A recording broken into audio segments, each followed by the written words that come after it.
Yeah, so I think we live in a day and age where privacy is so important. It's such a myth.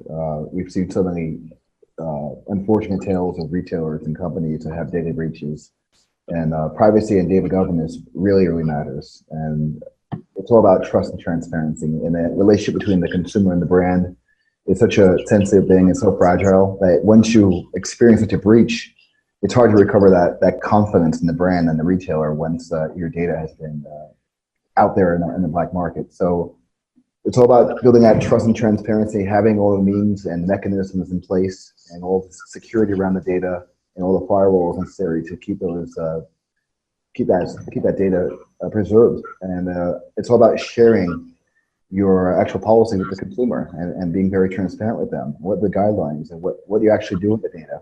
Because we're so sensitive to these situations because we see it in the news between social media and companies getting breached. That data really matters and privacy matters, and it's critical for retailers to get this right. I think Brandon makes a really good point there. I think the one thing I might add to that in regards to this whole issue of it not happening to me, I think one of Verizon's directors of their security center that investigates breaches had famously said once that there are really only two kinds of businesses: the ones that have been breached and the ones that don't know they've been breached.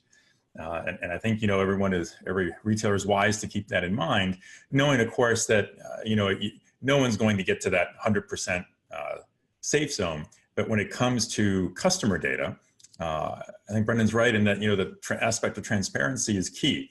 And one great example I think I like to point out when we're talking about associate enablement with mobile devices, you're most likely going to give the associate the ability to pull up a lot of customer information on that device. So you really need to ask yourself, how easy should I make it for the associate to pull up any customer's data with or without the customer knowing that you're pulling up that data on the device? I talked to plenty of retailers who have found that when they initially rolled out this kind of capability, they just granted the associate the ability to pull up the data. And associates kind of ran into that whole creepiness factor because a customer comes up to them, asks them a question, and then suddenly this associate knows all of your purchase history without you ever mentioning anything.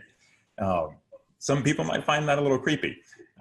So I've found other retailers who've really thought this through, have trained associates and said, when that customer asks you something, ask them a question. Say, would it be all right if I pull up some of your purchase history to help answer that question? And that kind of removes the whole creepiness factor to it and adds to that level of transparency in the relationship between the brand and the customer. And when you've done that, right, the associate's now on the customer's side, right? And I think that also makes the customer feel better about the process and better embraces the technology, walks away thinking that was a really helpful associate. I'm so glad they had access to that information because they helped me solve a problem. And I think that's what every brand was really seeking and hoping to get when you give this kind of technology to an associate.